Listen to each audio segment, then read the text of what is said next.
Hello everyone we will be discussing test number 2। पहले हमने test number 1 discuss किया है, जहां पे we have discuss two codes as well that has come in GS paper 4 और SA में आए। ठीक है, तो हमने when we were discussing test number 1 where we have seen that the questions are being repeated, और कुछ कुछ इंपॉर्टेंट कीवर्ड्स हमने मेंशन किए that you have to write in a separate paper so that you can revise just before the examination and you will be able to know the trend.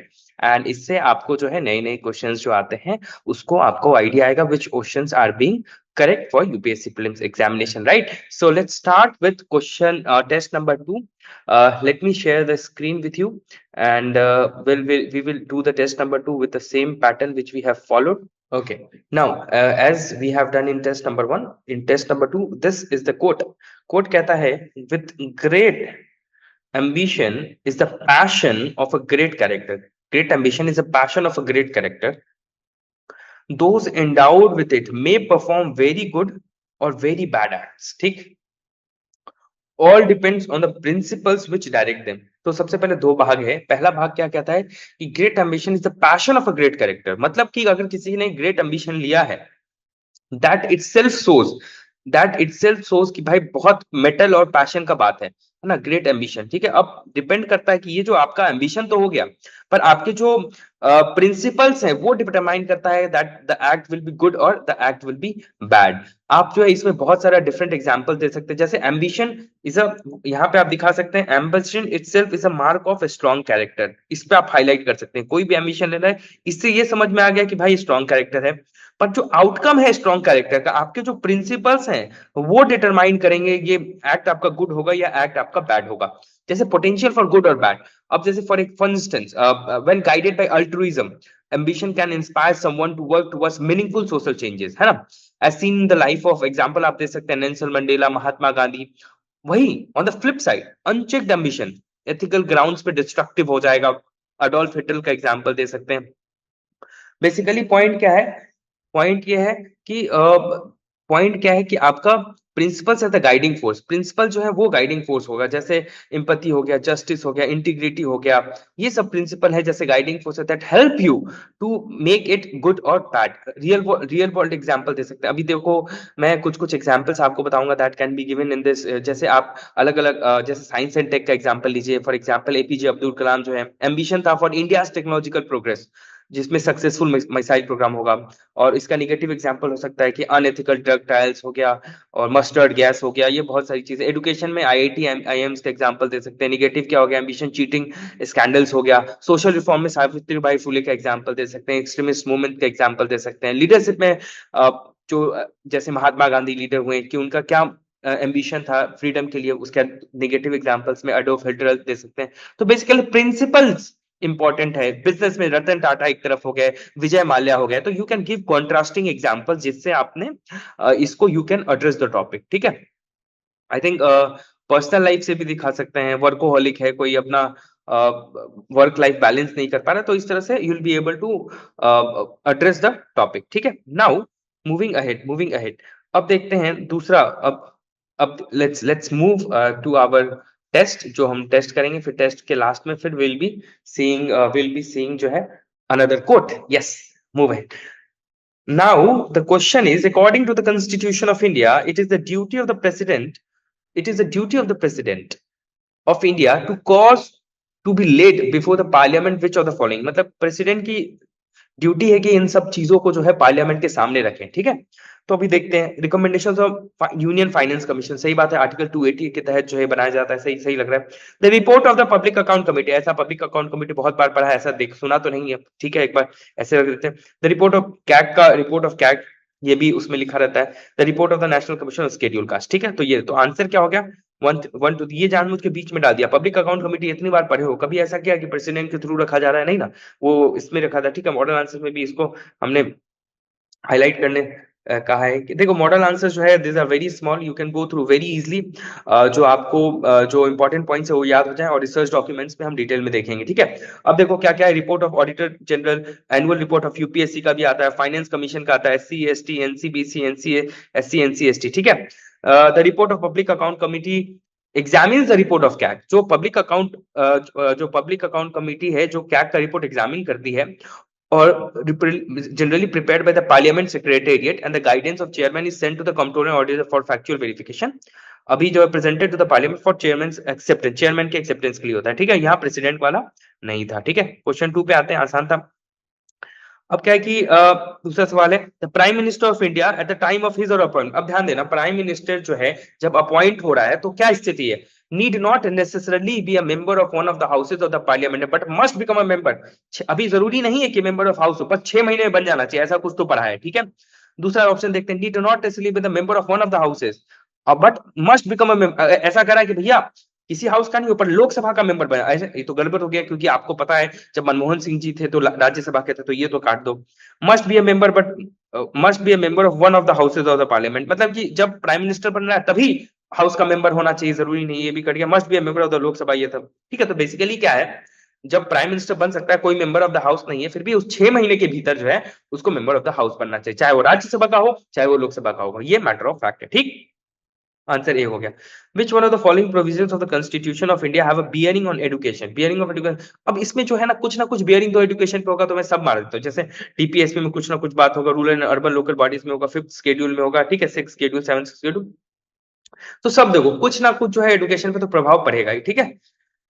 अब देखते हैं, which one of the following statements is correct, इनमें से कौन सा statement correct है, ठीक है। In India the same person can not be appointed as a governor for 2 और more states at the same time, ये गलत बात है। इन इंडिया में same person can not be appointed as governor two, होता है ऐसा, एक सेम पर्सन जो है गवर्नर 2 और मोर स्टेट्स का हो सकता है, ठीक है।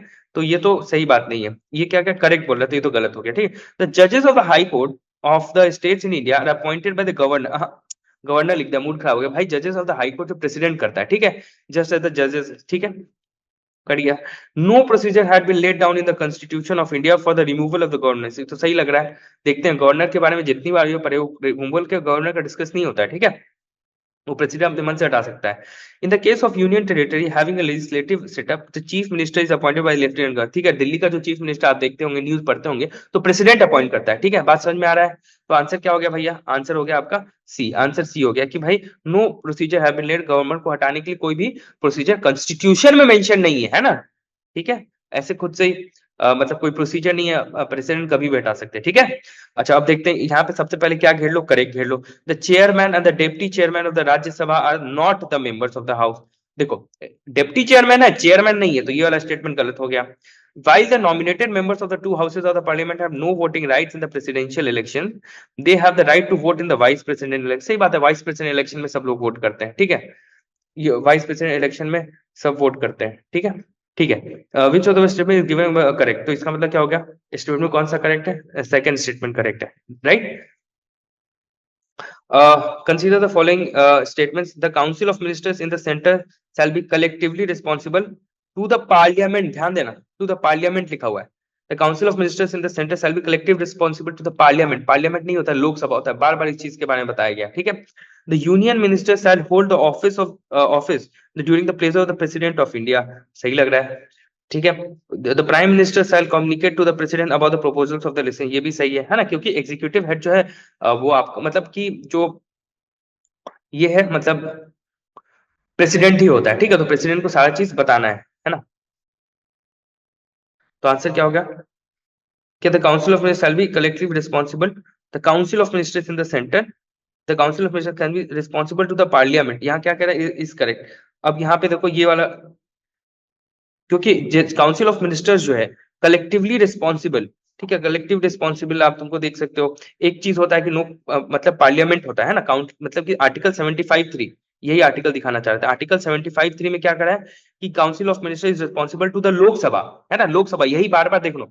अब क्वेश्चन में कभी कभी लोकसभा आएगा या पार्लियामेंट आएगा, जब भी लोकसभा आएगा या पार्लियामेंट आएगा तो उसको ध्यान देना, ठीक है।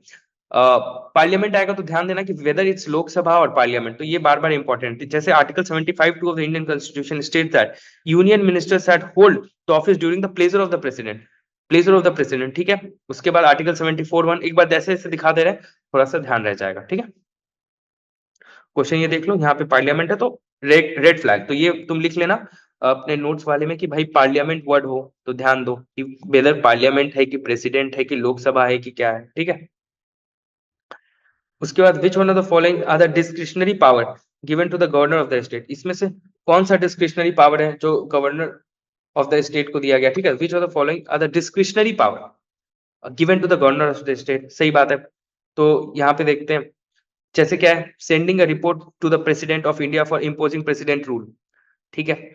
Appointing the ministers discretionary power नहीं, आपको काउंसिल ऑफ मिनिस्टर्स ये सब करना, मतलब कि जो है चीफ मिनिस्टर ध्यान रहना पड़ता है, ठीक है।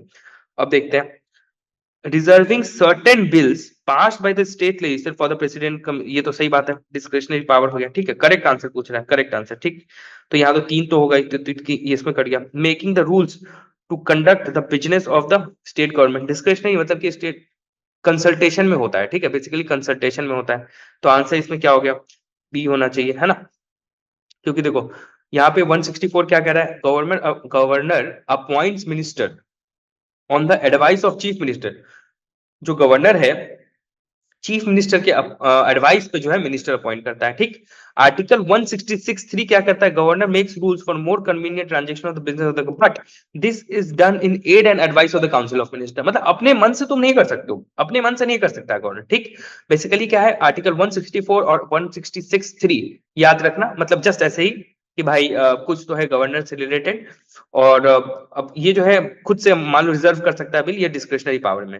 तो गवर्नर के पास कैसा कैसा डिस्क्रिशन है, एक हो गया कि भाई गवर्नर के पास कॉन्स्टिट्यूशनल डिस्क्रिशन है, और एक हो गया गवर्नर के पास सिचुएशनल डिस्क्रिशन। अब देखते हैं कॉन्स्टिट्यूशनल डिस्क्रिशन क्या क्या है। जैसे reservation of a bill for the president consideration, ये तुम्हारा कॉन्स्टिट्यूशनल डिस्क्रिशन है। Recommendation for the president rule in the state, ये कॉन्स्टिट्यूशनल डिस्क्रिशन है जो कॉन्स्टिट्यूशन में मेंशन्ड है। Functions at the administrator of the union territory with additional charge मिला हुआ है। अब देखो ये कितना इंपॉर्टेंट है ना, मतलब ये थोड़ा सा, determining royalty payments to tribal district council, ध्यान रख लो, ये स्टार मार्क कर लो क्योंकि जनरली ये पॉइंट छूट जाता है। Determining royalty payments to the tribal district council, ठीक है। Seeking information from the chief minister on the state matters, ठीक है। ये सब कॉन्स्टिट्यूशनल डिस्क्रिशन है। अब सिचुएशनल डिस्क्रिशन क्या हो गया कि भैया किसी के पास मेजोरिटी नहीं है तो situational dismissal of council lack confidence, अगर ये लॉस्ट हार गई, ठीक है, तो ये तुम्हारा ये हो गया, ठीक है। ये तो तुम्हारा आंसर क्या हो गया, 1 एंड 3, क्योंकि यहाँ पे क्या हो गया कि भाई तुमको पूछ के करना है। Settling report to the president of India for imposing president, ये तो ठीक है, अपना डिस्क्रिप्शन। अपॉइंटिंग मिनिस्टर खुद से नहीं कर सकता है, सर्टेन बिल्स जो है अपने डिस्क्रिप्शन पे कर सकता है, ये काउंसिल ऑफ मिनिस्टर से करना होगा। तो आंसर क्या होगा, 1 एंड 3, ठीक है।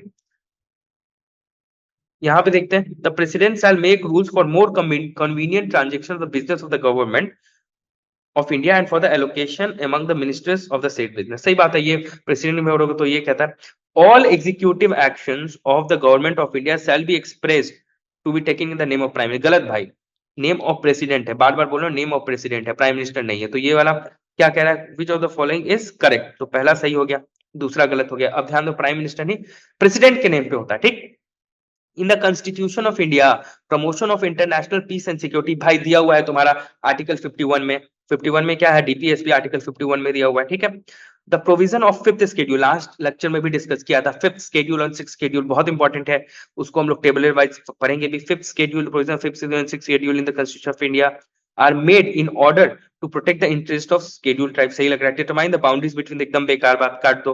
Determine the powers authority and responsibility of the panchayat, इसका तो एकदम ही 74 था, नहीं। Protect the interest of all state borders, all state border, ऐसे ही नहीं, करेक्ट। तो ये आंसर अगर तो किसी को नहीं पता है तब भी ये आंसर सही कर सकता है, ऐसे ये पता होना चाहिए, ठीक है। So thank you very much, thank you for listening, will again meet in another test, bye bye.